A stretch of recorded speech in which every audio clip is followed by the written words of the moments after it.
we're exploring the fascinating world of heat resistance with a fireproof balloon experiment.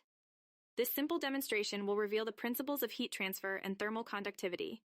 You'll need 2 balloons, water, a lighter or candle, and a safe working area free from flammable materials.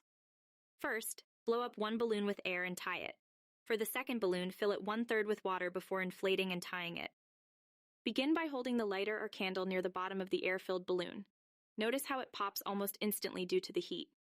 Next, take the water-filled balloon and hold the flame under the area with water.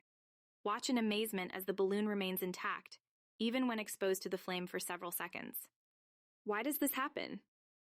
Water has a high specific heat capacity, meaning it absorbs a lot of heat before its temperature rises. In the air-filled balloon, heat weakens the rubber quickly, causing it to burst.